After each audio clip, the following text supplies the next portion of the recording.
Loved the fight, loved the competitiveness, didn't love the start. Got down 18, and you never want to do that in the first quarter. Tough uphill sled after that, but we got it to 10 and that quarter, and then we cut it, 3 by half, and the fight was good. It was a back and forth game the rest of the game. But when you give yourself an 18-point deficit, sometimes that's a lot to overcome.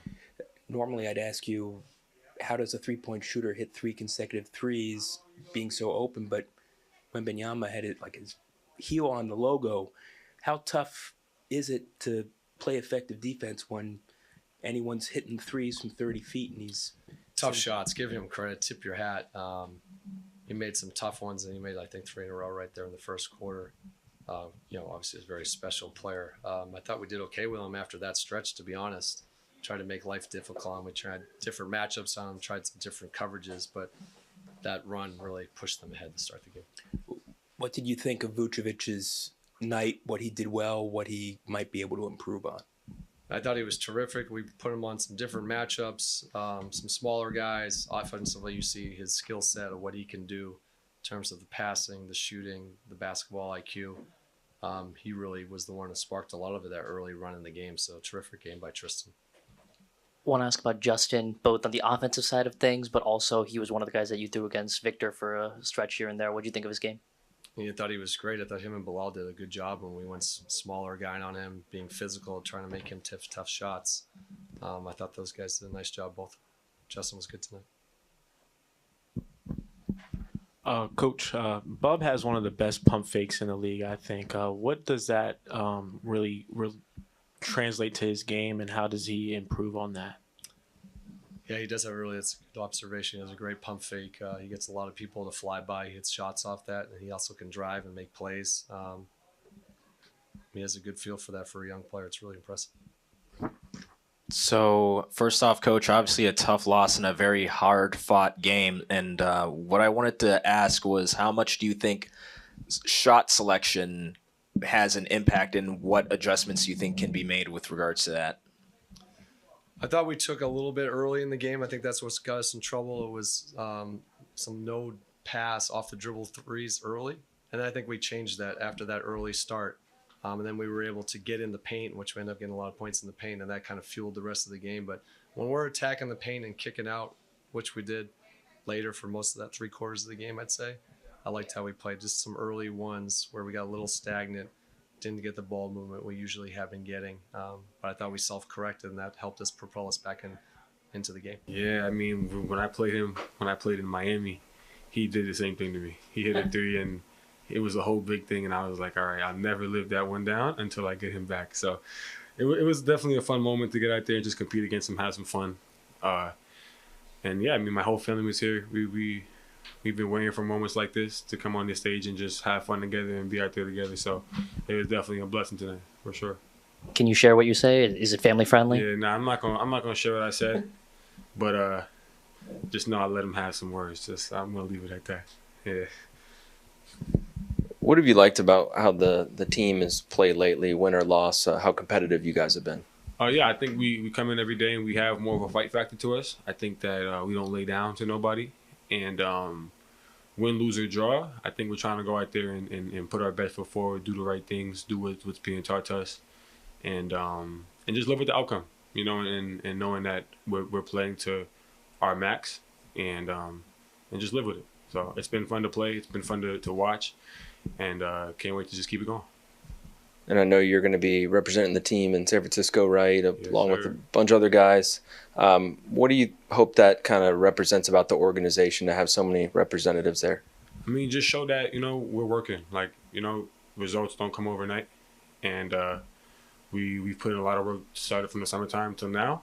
And it's good to see all of us get some type of reward for what we've been doing. But the work is not done, obviously. We got a whole other half of the season to play. So I think just go out there, enjoy this time with our teammates, root for each other, and then, kind of get back and know that the end goal is to finish the season off strong. And do you have any prior relationships with any of the guys that they brought in at the deadline, or any thoughts in general about the players that were brought in? Yeah, I think all of them can hoop. I think that everybody has a unique game, and with the right opportunity, I think that everybody can go out there and show what they're about. Justin, how? I know it's special for your family to share this, but have you had the chance to really give any thought to just how special it is in NBA history for you're not the only brothers who face against each other, but still, it doesn't mean it's definitely. There's not many brothers that have been in the league, especially twins. So yeah, it's a big thing for us. Like, you know, I mean, we don't look at it like too much because we're in it. You know, we're trying to still fight for our footing and show that we belong. But in the grand scheme of things, like, yeah, man, it's like it's a blessing. I don't even know what else to say. Like, it's a blessing. It's a sign of like a sigh of relief. Like, we both made it. We both, you know, doing our thing in our respective places, and the only way is up. You know what I'm saying? So it's definitely fun, and I always think it's a blessing that we get this opportunity to come out here and play. The two of you would play one-on-one against each other, whether it was in the driveway or the back or wherever. Yeah. Or did you guys ever pretend or allow yourself to think, hey, maybe we'll do this one day in the NBA? And that was always the goal. I think that we played a couple sports growing up, like different sports other than basketball, but basketball was always a sport that we knew, like, all right, we're gonna, like, when it's time, we're gonna take it serious. We're gonna try to, you know, make a living out of it. I think when we got to our senior year of high school, we kind of started to say, like, all right, we could really do this. Like, we could really make a living off of this and change our family's life. So, and I want to say one more thing about the one-on-ones. I used to kill him. I used to kill him. He got a couple wins, but it wasn't enough. And that's what I want to say about that. What's it like? Sorry. What's it like to see a guy like Vuk have one of his best games tonight? You've obviously played with him in the G and NBA. What's it like to just see his come up like that, and you're going along with yours as well? Yeah, that's my boy, man. Tristan been putting in a lot of work, coming back from injury, being in the G, trying to just show like he belongs. And yeah, for him to go out there and go against one of the better bigs in the league, in 𝗦𝗢𝗖𝗓, and just attack him and have straight up confidence so that he could bang with the best of them. And he went out there and he held his own. He put his foot down and he showed that he belongs. So super happy for Tris, super proud of him, and can't wait to see where he keeps going. What is like the biggest way your family's life has changed because both of you guys have been able to carve out NBA wins? Man, the biggest way my family's life has changed? I mean, I guess one thing that not bothers them, but like, it's like a lot, is that everyone always asks like, oh, how are the kids? Like, they're in the NBA. Like, how do you feel? Like, you know, I think that's pretty much like the most way their life has changed, that everybody's more like questioning them, asking them this, that. So, you know, hopefully, you know, I'm still on 2A. I'm working for mine, and I'm hoping to change their life a little bit more in the future. So, yeah. We asked you variations of this earlier this season. I forget who it was you were matched up against, but you're what, 6'8", 6'6"? I'm really like 6'6", to be honest. Okay, so how does anyone who is 6'6" match up against a 7'3", maybe 7'4" guy? Got heart. I got heart. I don't give in to nobody. I don't care how tall you are, how big you are, who you are. I got heart, and I go out there and fight every day for what's mine. And my coaches and my teammates trust me to go out there and be physical and do what I do on defense. And then after that, I just let it flow and just go out there and just play my hardest. Speaking of that size difference, what did you think about Bilal's dunk on Wemby? Man, oh man. I mean, I think if you watched the replay, I was probably screaming more than Bilal. When he did it on my way down the court, back to the timeout. But, man, BC got some bounce on him. And, yeah, that's definitely, if you ask me, sports in the top 10, he punched that for sure. That was crazy. Have you and Julian always had like similar facial hairstyles? Do you guys like try to keep it somewhat similar, or is it just unintentional? I mean, we're twins, so like, yeah, you know, we always kind of looked alike. I just grew a beard this year. This is my first year having one, I guess. I mean, we're twins, you know, we look alike. I mean, we try not to keep the same exact hairstyle, length, and stuff like that, because you can't tell us apart if we do. But yeah, I mean, yeah. I think just like staying ready and hard work. I've been out of the rotation, so all the extra work with the coaches and the stay ready games helped me be prepared for these past couple of games that I've given an opportunity, and I think that's the main thing, just staying ready. When you say stay ready games, is that what you refer to as the go-go games? No, that we play like 3-on-3, 5-on-5, maybe see. against the coaches, stuff like that. That's people with less minutes, and that really helps. You know, like being in rhythm, being in shape, running up and down. And also, obviously, the go-go. Played 4 or 5 games there, and a lot of help from Cody. Telling me things, film. We did a lot of film, and that really helped me. So yeah. I was just talking to Rashawn about staying ready and how he's learned how to do it over the course of his career. You're much younger than him, so kind of how have you learned and what have you learned about it? It's not the first time I've been in a situation like this. I've been in a situation like this in Europe a couple of years, so I think I dealt with it pretty good. I'm dealing with everything pretty good. If you say me in the past, I didn't. When I was much younger, I learned my lesson. And now it's just like you have to be a professional.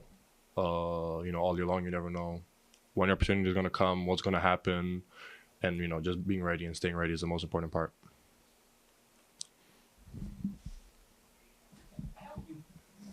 As much as you want to make an impact as early as you can, how have you been able to stay patient given that you had injuries that you couldn't control? To be honest, I don't even know how to answer that. I think I think my family helped me a lot. Like when I was injured, my dad came, my mom came, and just being calm about it, and a lot of hard work, a lot of recovery, a lot of talk with the coaches, what to improve, a lot of time in the weight room. I think that has helped me with everything, and now it's like I'm not scared to get injured again or anything. Whenever we ask whether it's Cody or Coach Keefe about you, they mention defense and like you focusing on that end of the floor. How would you describe your progress as a defender? I think it's been going great. I think I'm making a lot of improvement in that. Like I said before, they mention a lot of film of other players, my position, stuff like that, just like some vets, just to show me how they do it. And yeah, I think I've been doing a good job there. So yeah. There was a play in the second half where you lowered a shoulder into somebody's chest and wound up scoring. Yeah.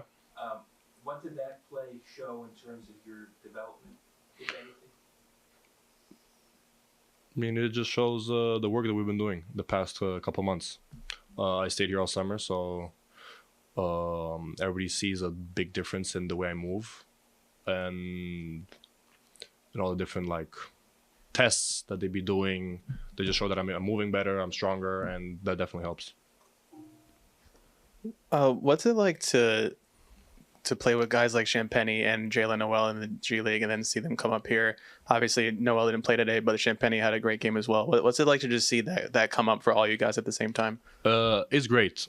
It really brings, I think it brings a lot of joy to everyone, just seeing us play and stuff like that. And it just shows that you always have to stay ready, like I said before. So yeah.